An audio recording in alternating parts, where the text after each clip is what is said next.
고맙습니다.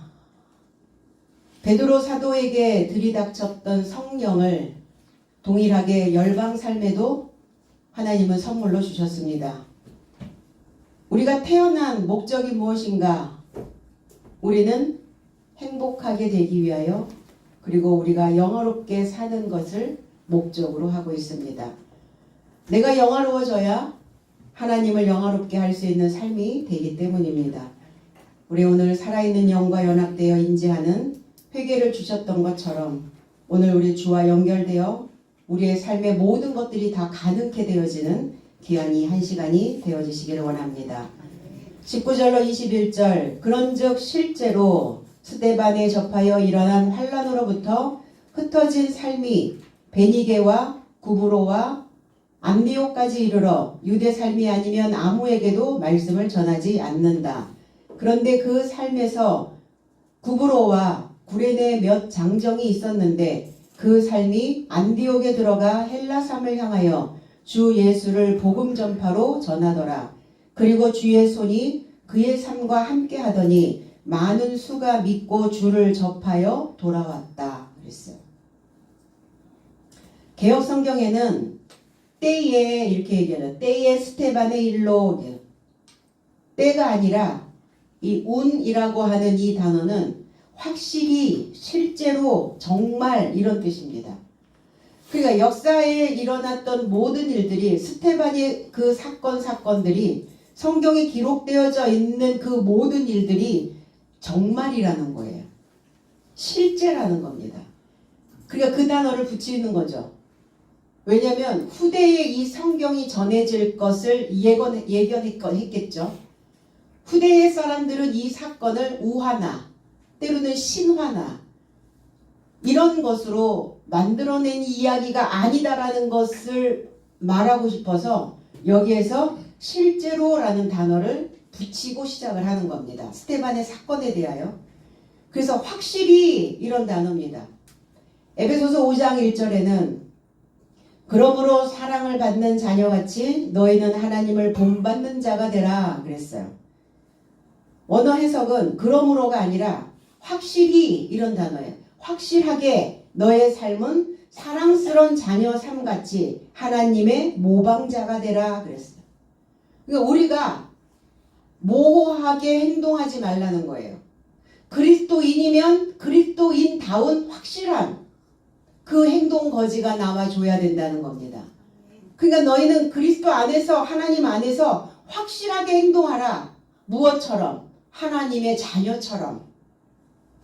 우리가 하나님의 자녀가 되었다는 건 하나님께서 우리를 세워주셨다는 것이고 우리를 세워주셨다는 것은 우리를 성장하게 하신다는 겁니다. 그렇다면 하나님의 자녀가 됐다는 건 우리는 하나님을 부모로 아버지로 섬기고 있다는 이야기를 하고 있는 거예요. 그렇다면 부모의 그 얼굴에 먹칠하지 아니하도록 하나님의 자녀처럼 확실하게 행동하라. 그래서 하나님께 사랑받는 자녀가 되려면 뭘 해야 되냐면 거기에 대하여 답을 주십니다. 하나님을 모방하라. 그러니까 성경은 문제를 던져주기도 하지만 성경은 그 문장 속에 답도 있다는 거예요.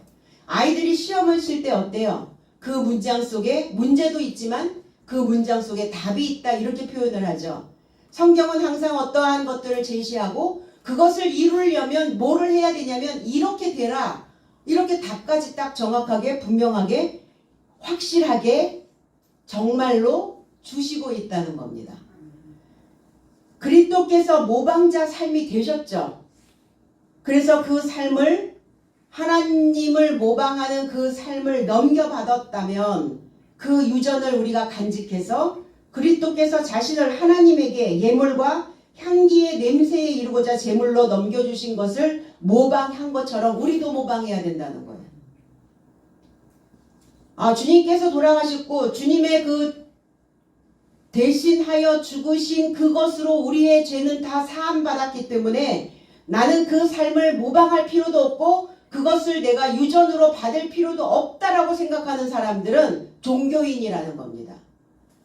그러니까 다 하나님이 다 해주실 것이라 생각하는 거죠. 성경은 그렇게 이야기하지 않습니다. 너희들이 그것을 모방하고 너희들이 그 모방대로 그렇게 행동하라. 확실하게 이렇게 제시를 하고 있다는 겁니다.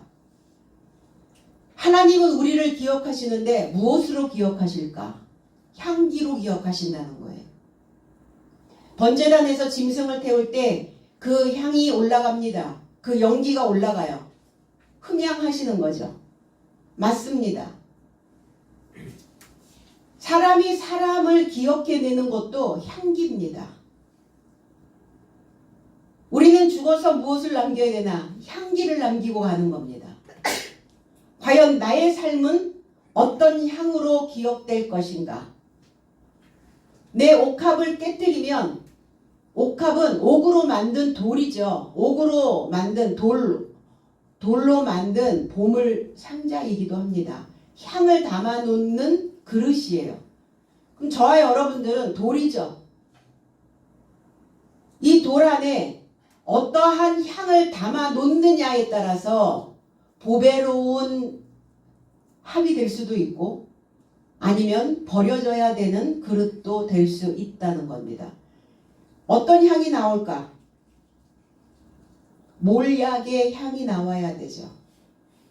그리스도 예수께서 당신을 제물로 드렸던 그 제물은 쓴맛이었습니다. 그리고 괴로움이었어요. 그러니까 괴롭고 고통스럽고 힘들고 슬프고 억울하고 그 감정이었을까? 기독교 안에서 말씀하고 있는 고통과 고난은 과연 괴로움은 무엇을 이야기하고 있는 것일까? 몰약입니다. 죽을 때 향품으로 넣는 이 향유를 몰약이라고도 이야기합니다. 이 몰약의 향이 퍼져야 하나님 그 코에 기억되어질 수 있다는 겁니다. 그러면 괴로움이라는 것은 무엇 때문에 괴로운가? 신앙생활을 하면서 하나님을 믿으면서 맨날 이렇게 괴롭고 고통스럽고 쓴맛이고 이러면 하나님 믿을 맛이 나겠냐고요? 그렇지 않잖아요.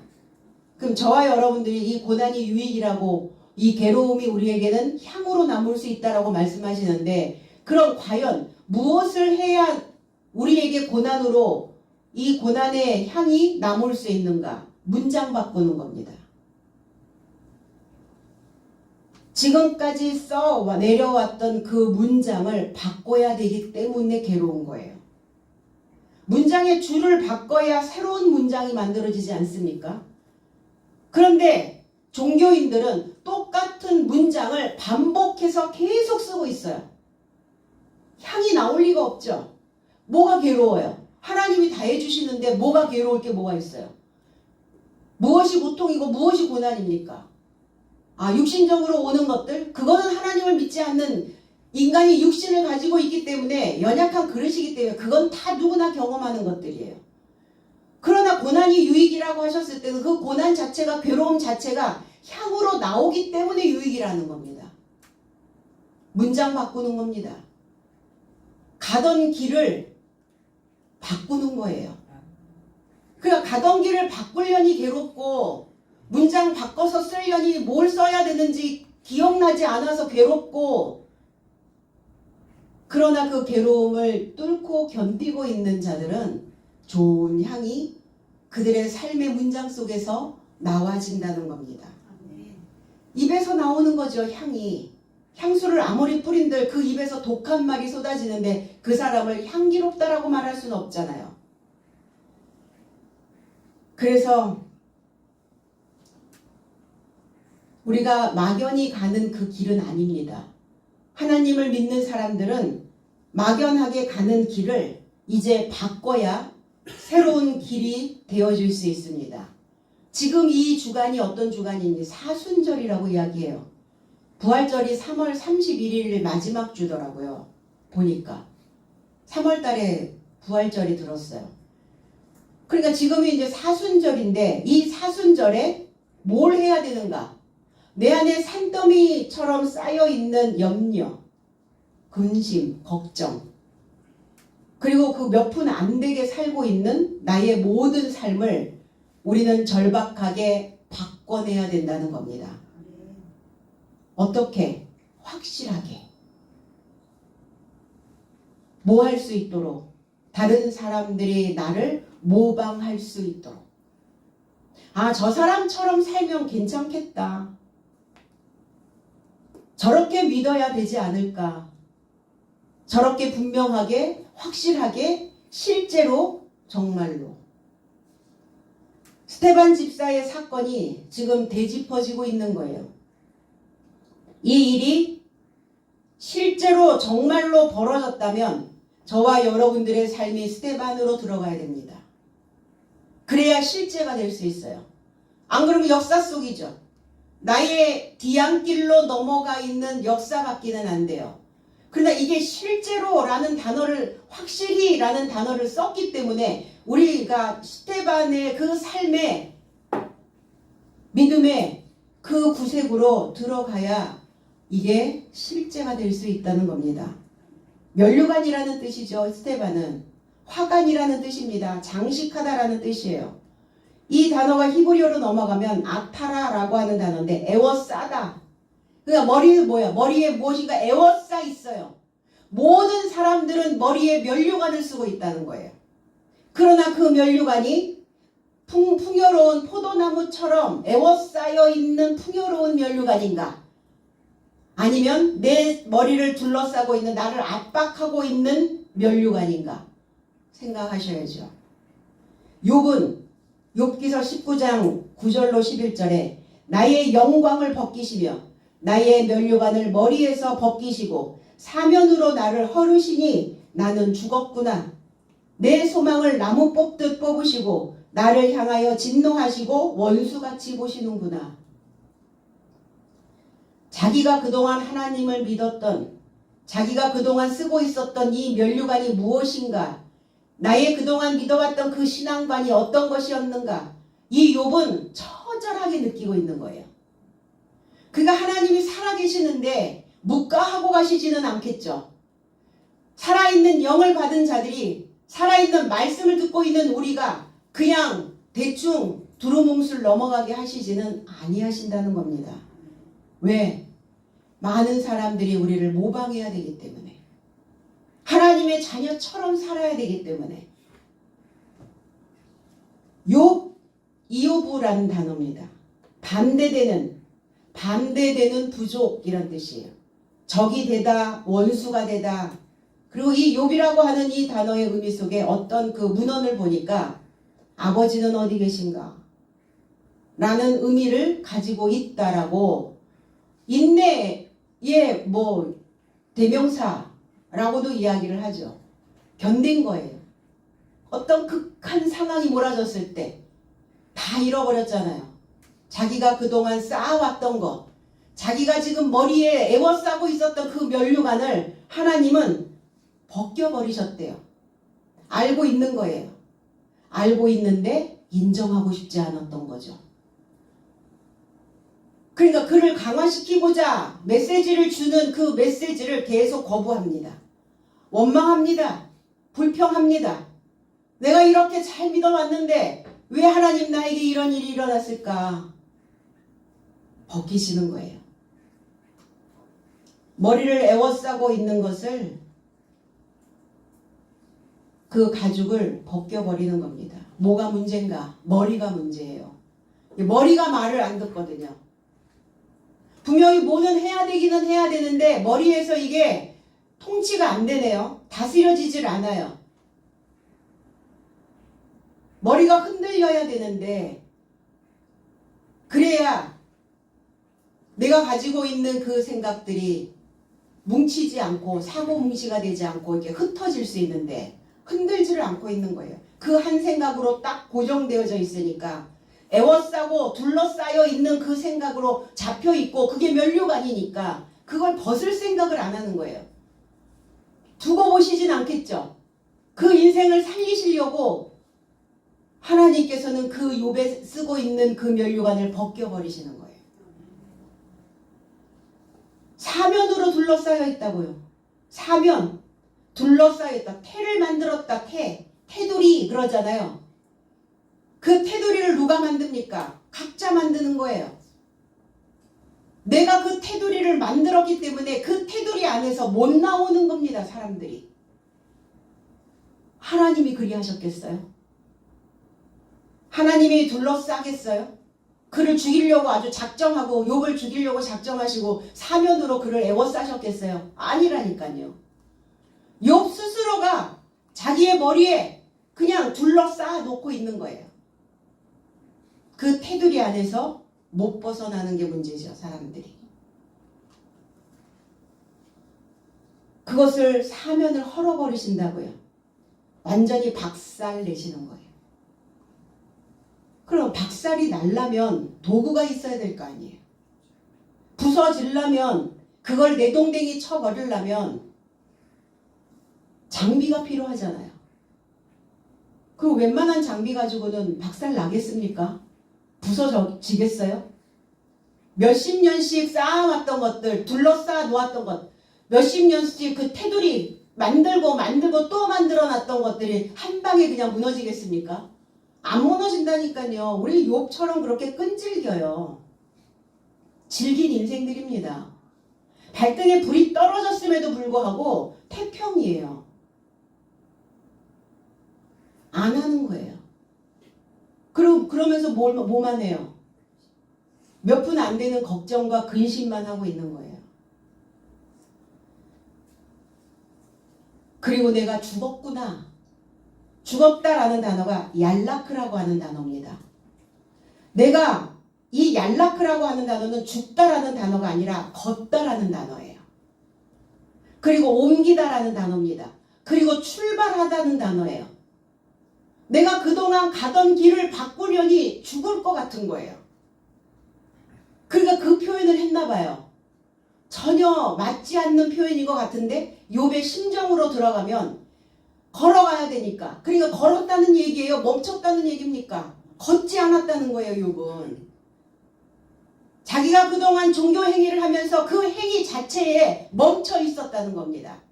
그러니까 걸어라 이제. 새로운 길을 가려면 옮겨라. 바꿔라. 그리고 이미 지나가 버린 너 자신의 길을 걸어가라. 혼자 가는 겁니까? 함께 가는 거죠. 같이 가는 겁니다. 지금까지 가던 길을 옮겨야 하기 때문에 죽는 거예요. 죽는다는 것은 뭡니까? 이승에서 저승으로 옮겨가는 겁니다. 내가 가던 길을 바꾸는 겁니다. 그러려면 죽을 각오를 하라는 거예요. 길 바꾸려면. 그 각오도 없이 내가 새 출발을 할 수 있을까? 과연. 출발이란 단어입니다. 출발. 그만큼 출발이 어려워요. 발을 떼는 게 어렵습니다. 내가 그 생각에서 그 면류관에 쓰고 있는 그 애워싸고 있는 그 생각들을 벗겨버린다는 게 쉽지 않아요. 그러니까 하나님이 나를 원수같이 보는구나. 원수. 진노하시고 뭔가 강한 것이 내리쳐야 그래야 인간은 조금 꿈틀거리죠. 얼마나 강성인지 이루 말할 수가 없어요. 그 소망을 뽑아버리셨다고. 소망이 뭡니까? 내가 예상했던 것. 내가 바라는 것. 욥이 바라는 게 뭐였습니까? 이대로 줬사오니. 그냥 날 가만히 내버려 두시오. 나 가던 길 갈 거고 쓰던 문장 그대로 쓸 거고 줄 바꿀 필요 없습니다. 새로운 길 가고 싶지도 않습니다. 옮기고 싶지 않습니다. 내가 이대로 살다가 그냥 나는 자칭의인으로 살길 원합니다.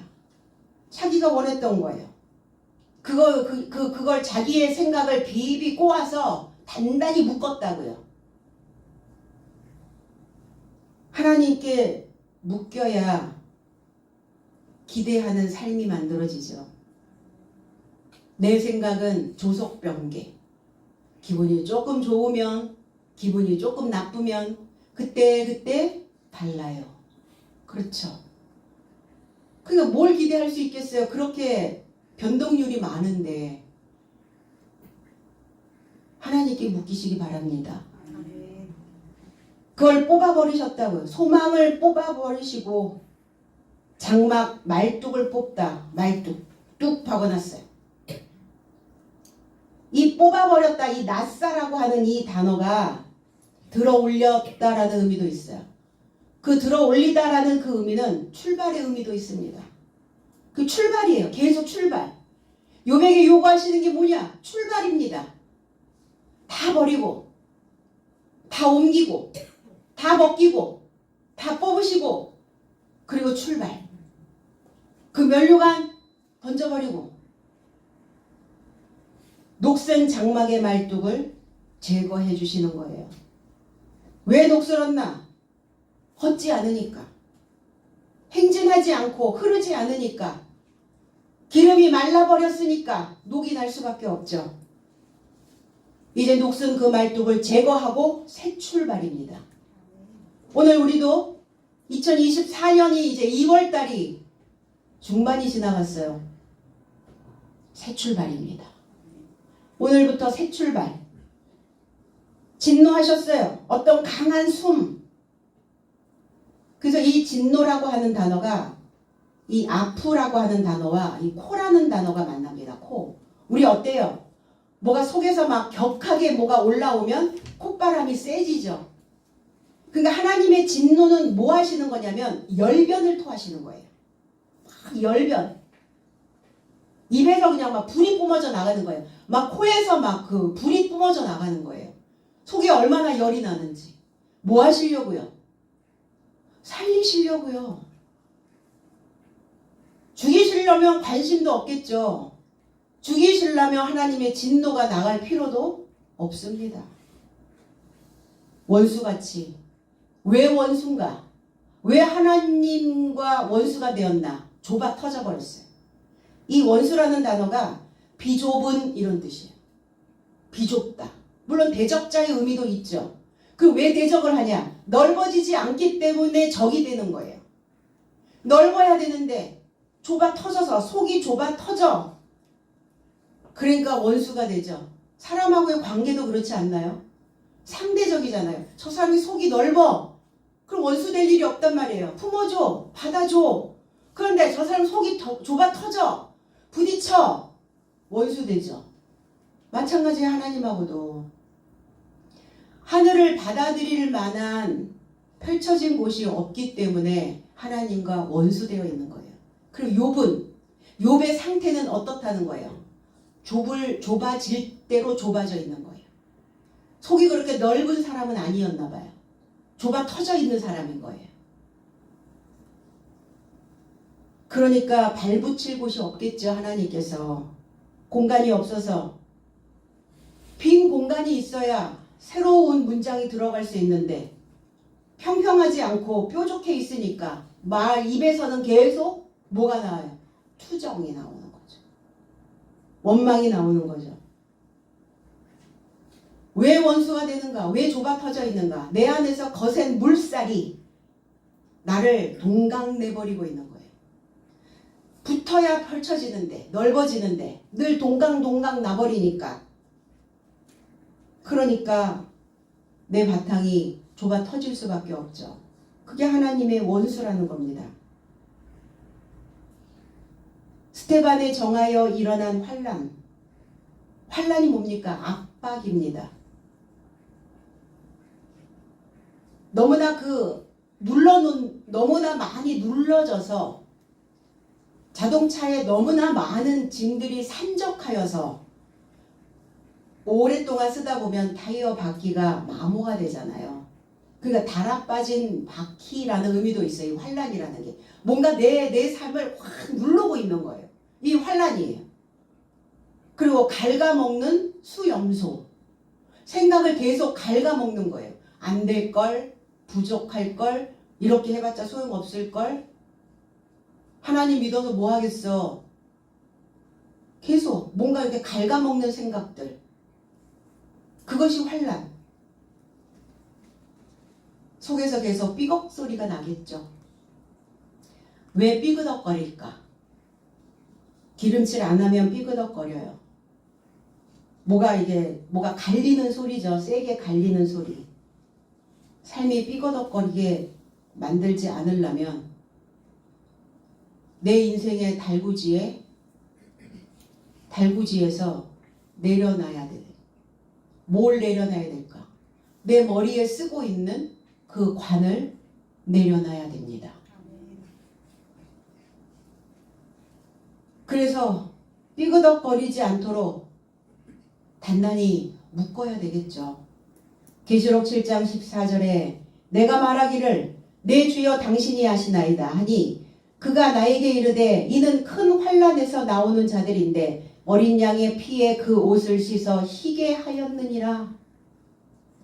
원어 해석은 그러자 내가 그에게 언급하여 주여 당신이 알아보았습니다. 그러자 그가 내게 말하되 이 삶은 큰 환난에서 나오는 삶인데 그의 긴 옷을 빨았는데 희생양의 피 안에서 저 삶의 긴 옷을 하얗게 했다. 피로 빨았는데 어떻게 하얗게 된단 말입니까? 피로 물들죠. 성경이 이상하잖아요.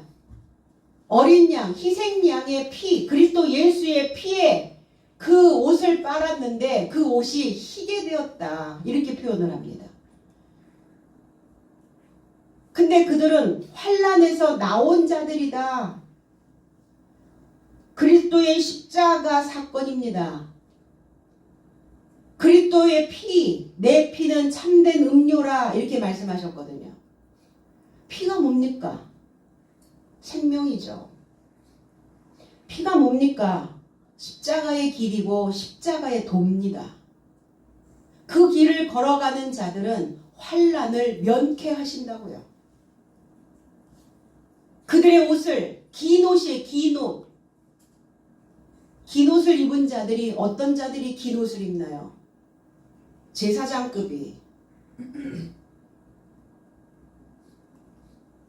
그들의 생각, 그 긴 옷들, 그 긴 외투들,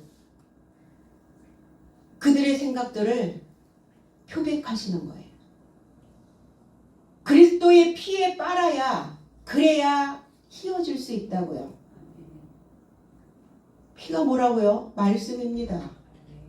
진리입니다. 생명과 연결되는 겁니다. 이 길을 가는 자가 환난이 와도 미끄러지지 않고 그 세포가 나를 갉아먹지 않고 그래서 광선으로 말씀의 광선으로 표백하는 겁니다. 흩어진 자들 디아스페이로 두루뿌리다 디아스포라 개종한 자들 널리 흩어졌다 분산되어 있다 퍼뜨리다 이런 단어예요. 그 디아스포라 저와 여러분들도 디아스포라입니다. 이스라엘 백성들만 디아스포라가 아니라 우리도 다 흩어져 다 분산돼서 널리 뿌려져 왔어요. 각처에서 오셨잖아요. 지금 각처에서 여러분들이 이곳에 오셔서 흩뿌려져 있다가 널리 뿌려져 있다가 오늘 말씀 들으러 한 곳에 오신 거 아닙니까? 그럼 다 디아스포라예요. 그 흩어진 자들은 어떤 자들이냐? 디아라는 단어와 스콜피조라는 단어인데 디아라는 단어는 관통하다, 통하다. 스콜피조라는 단어는 꿰뚫다, 널리 뿌리다. 그러니까 뚫려야 뿌려지죠. 막혀있는데 뿌려질 수가 없죠. 입이 막혀있는데 뿌릴 수 없죠. 입이 열려야 뿌리죠. 그러니까 꿰뚫어야 된다고요. 내 목을 관통하고 올라온 그 소리로 생각을 뚫어줘야 된다고요. 우리가 만나는 대상들은 디아스포라입니다. 다 흩어져 있는 자들이에요. 그러나 내가 왜 흩어져 있는지, 내가 왜 뿌려져 있는지를 알지 못하는 자들이죠. 그걸 알게 하셔야죠. 그래서 관통하여 꿰뚫고 온 자들, 그들을 디아스포라라. 그들에게 전파가 되고 있습니다.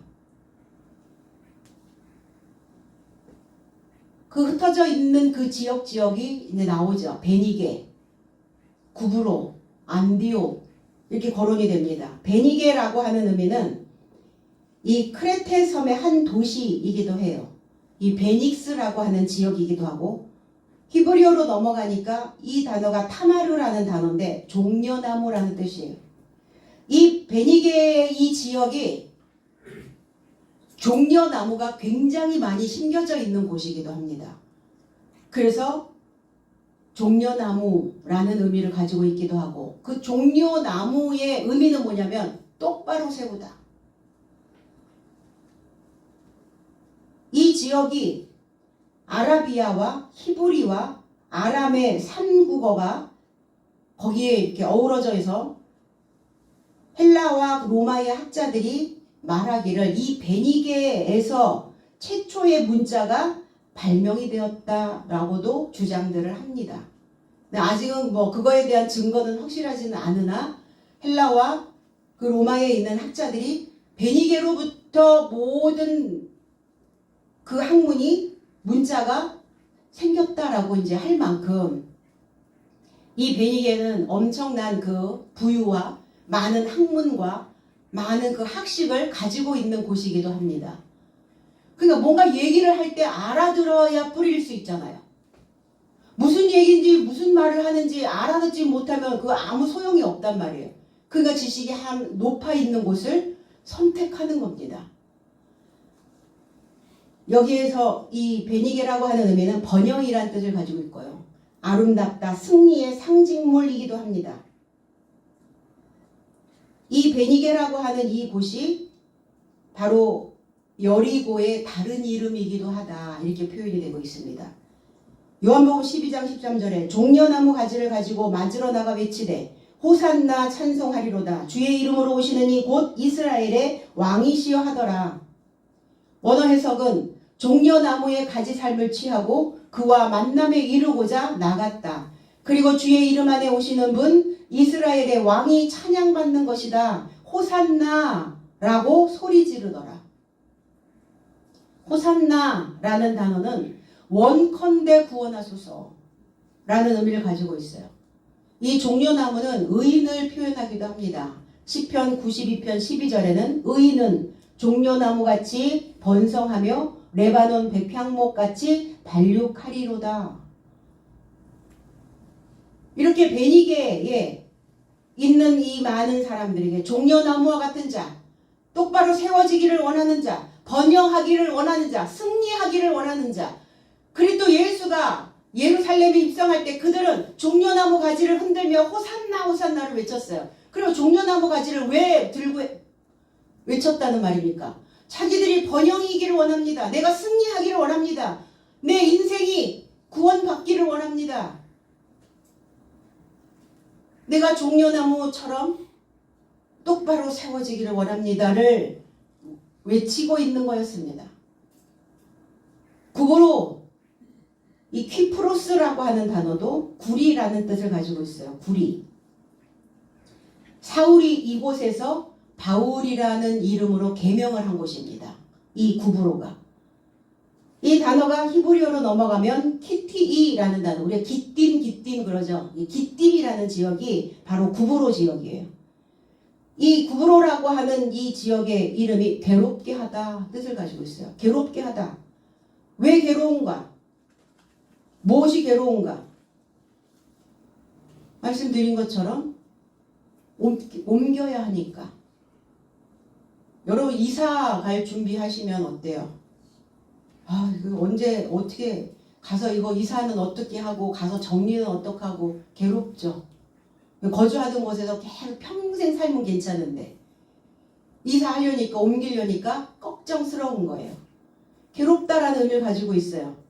다니엘서 11장 28절로 31절에 북방왕은 많은 재물을 가지고 본국으로 돌아가리니 그는 마음으로 언약을 거스르며 자기 마음대로 행하고 본토로 돌아갈 것이며 작정된 기한에 그가 다시 나와서 남방에 이를 것이나 이번이 그 전번만 못하리니 이는 기띔의 매들이 이르러 그를 칠 것임이라. 그가 낙심하고 돌아가면서 맺은 언약에 분노하였고 자기 땅에 돌아가서는 맺은 언약을 배반하는 자들을 살필 것이며 군대는 그의 편에 서서 성소 곧 견고한 곳을 더럽히며 매일 드리는 제사를 폐하며 멸망하게 하는 가증한 것을 세울 것이며 그랬어요. 기띔의 배들이 그를 칠 것이며 많은 재물이 뭡니까? 쓰고 있는 거예요. 머릿속에 들어있는 재물과 같은 많은 지식과 학식과 학문입니다. 그것으로 인하여 여호와를 버린다는 거예요. 그들의 신앙이 전번만 못하리니 그랬어요. 신앙이 믿음이 나아갈수록 더 좋아져야 되는데 저번보다 훨씬 좋아졌어 이래야 되잖아요. 병원에 갔는데 저번보다 훨씬 좋아지셨네요. 이래야지 좋잖아요. 아유 저번만 못하네요. 이러면 좋겠냐고요. 가슴 쿵 할 거 아니에요. 우리의 신앙도 마찬가지입니다. 저번보다는 훨씬 좋아지는, 저번보다는 훨씬 더 강해진, 더 견고해진 그 삶이어야 된다는 겁니다. 괴로움에 있는 자들이, 이곳이 구리가 많이 나오는 지역이라 구리라는 의미도 있어요. 이 구부로에 구리. 구리로 뭘 만듭니까? 노시예요, 노. 자기 경험이 엄청 많은, 자기의 생각을 믿는, 그러니까 또 깨야 되겠죠. 자기 경험적인 신앙이 종교가 최고라고 믿고 있는, 자기가 알고 있는 그 경험이 전부라고 생각하고 있는, 그거 깨러 가는 거예요. 소리는 뭐 하느냐? 복음은 뭐냐? 소리인데, 기쁜 소식인데, 이 소식으로 뭘 하느냐? 부수는 겁니다. 새로운 소리가 들어간다는 것은 내가 가지고 있는 그 소리를 부숴버리는 거예요. 그러니까 강하지 않으면, 용감하지 않으면 그 소리를 입 밖에 낼 수가 없잖아요. 그 다음에 안디옥. 이 병거 전사라는 뜻입니다. 그러니까 이 안디옥은 신앙생활의 출발점, 시작점이기도 하죠. 동방의 여왕이라는 의미를 가지고 있기도 해요. 갈라디아서 2장 11절에는 게바가 안디옥에 이르렀을 때에 책망받을 일이 있기로 내가 그를 대면하여 책망하였노라. 바울 사도에게 책망을 받습니다. 원어 해석은 그런데 베드로가 안디옥에 이르고자 왔을 때에 그가 거꾸로 알게 된 것이 있기에 내가 저에게 얼굴을 따라 대항하였다 그랬어요.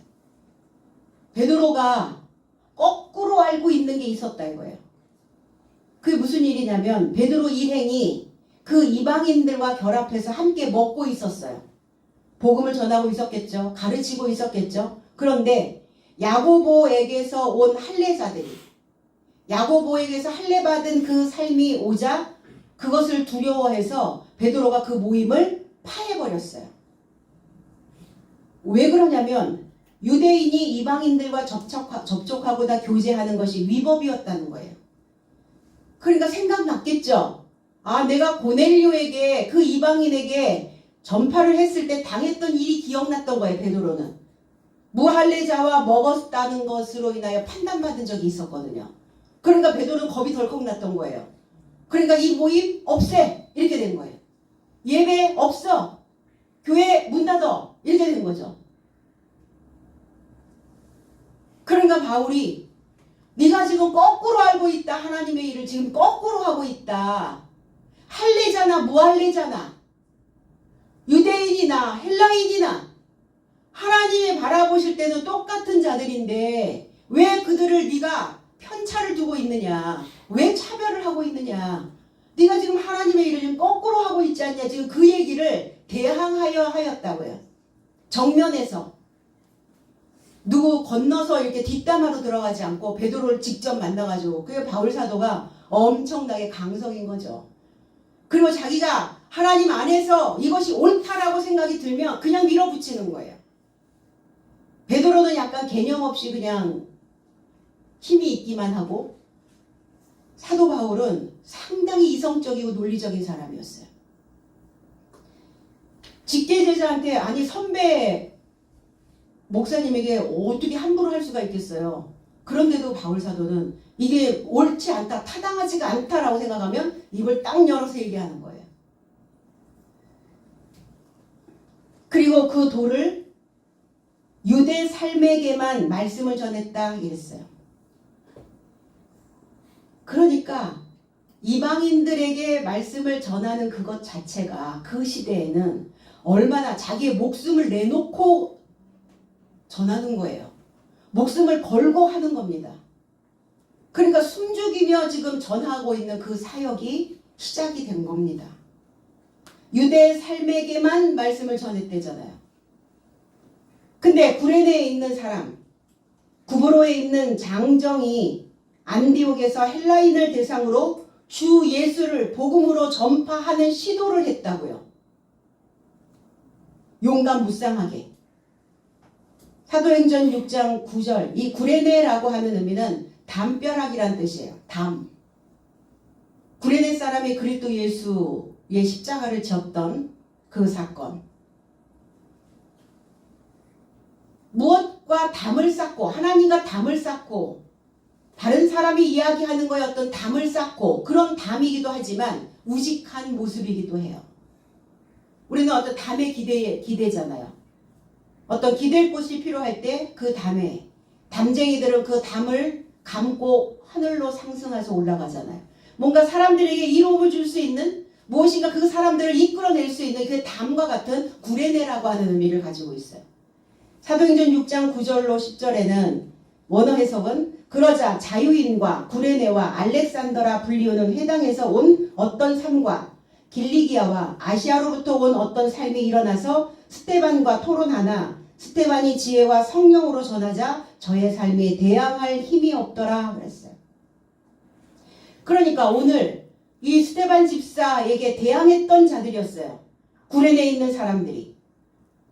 그런데 스테반이 영으로, 거룩한 영으로 전하고 있으니까 스테반을 대항할 그 아무 힘이 없었더라. 거기에 구브로, 거기에 구레네, 이 사람들이 시도를 하는 거예요. 스테반을 한번 건드려 봤었거든요. 그런데 하나님의 거룩한 영을 가지고 있다는 것, 대항할 수 없었다는 것을 알고 있었어요. 그러니까 이것이 옳다라는 것을 인정하고 있었던 거죠. 그러니까 그 장정들이 그리스도 예수, 주 예수를 전파하고 있더라. 그것을 시도하였다. 복음은요, 손끝에 엉성하게 들려진 소식이 아닙니다. 그리스도 예수를 우리의 손에 칭칭 동여매고 두 주먹 불끈 쥐고 헬라인에게도 복음을 전파하게 되는 도전을 시작해야 된다는 겁니다. 헬라라고 하는 이 헬렌이라고 하는 단어, 히브리어에서 온 예반이라고 하는 단어는 야반의 자손이라는 단어에서 히라빈, 헬라인이라는 의미가 만들어졌어요. 이 야반이라고 하는 의미는 거품이 일어나다, 진흙투성이. 그러니까 어때요? 이 헬라인들은 진흙, 다시 빚어져야 되는 자들입니다. 그리고 수렁이라는 의미를 가지고 있어요. 그 수렁에서 낚아내야 되는 인생들을 헬라인이라고 말합니다. 당연히 이방인들이죠. 시편 40편 2절에는 나를 기가 막힐 웅덩이와 수렁에서 끌어올리시고 내 발을 반석 위에 두사 내 걸음을 견고하게 하셨도다 그랬어요. 웅덩이에서 수렁에서 끌어올려지는 자들이 헬라인들이라고요. 이 헬라인들은 나중에 거품이 일다 이 술이 되어져야 되는 자들이거든요. 극상품 포도주가 되어져야 되는 자들이에요. 그래서 복음은 유대인에게와 헬라인에게 점차적으로 복음이 전파된다는 것을 우리는 기억해야 됩니다. 주의 손이 그들과 함께. 주의 손이 뭡니까? 수단이요, 이끌어주는 자요, 안내자요. 근데 손에 힘이 있어야 끌어당길 수 있잖아요.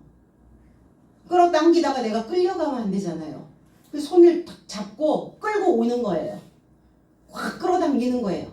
이게 주의 손이 나를 이끌어 가시는 그 모습이라는 겁니다. 손을 들어 맹세하다 수단, 방법, 방향, 힘 이런 뜻을 가지고 있어요. 시편 119편 173절에는 내가 주의 법도를 택하였사오니 주의 손이 항상 나의 도움이 되게 하소서. 주의 손이, 주의 법이, 주의 수단이, 주의 법도가 나를 도와주신다는 거예요. 그러니까 누군가 나를 이끌어줄 수 있는 자가 있다는 건 지상 최대의 축복입니다. 누가 나를 이끌어주는 자가 아무도 없다. 내 동댕이 쳐졌다. 버려졌다. 무엇을 해도 부족해요. 항상. 뭘 채워 넣어도 늘 갈급해요. 그 인생들은. 그러나 누군가 나를 꽉 붙잡아 줄 수 있는 그 손이 있다라는 거, 그 엄청난 힘이고 엄청난 위로죠. 우리는 하늘에서 손이 내려온다고요. 하늘에서. 그 하늘이 누굽니까?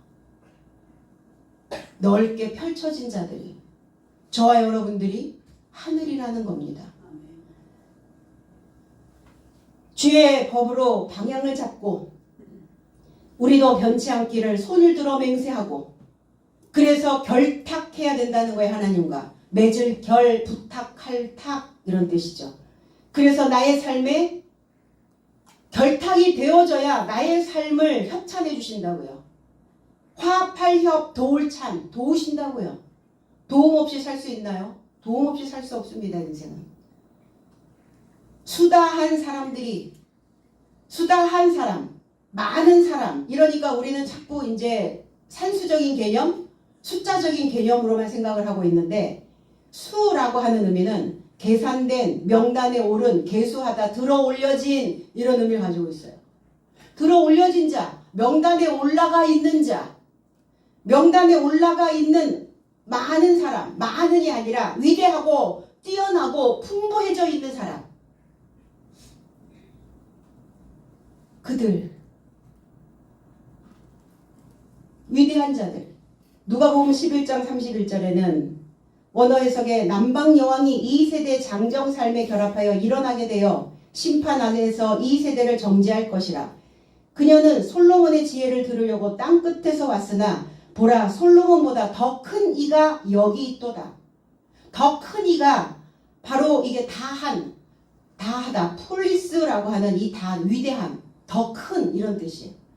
그러니까 수다한 사람이 믿었다는 것은 숫자의 개념이 아니라 하나님의 명단에 오르고 하나님이 계수되어진, 그리고 뛰어나고 위대한 더 큰 자들이었다는 거예요. 하늘의 그 큰 학문을 받아들였으니까 그들은 위대해질 수밖에 없겠죠. 그들이 믿었다고요. 믿는다는 건 뭐 한다는 것이냐? 맡긴다는 겁니다. 믿음이 있어 없어?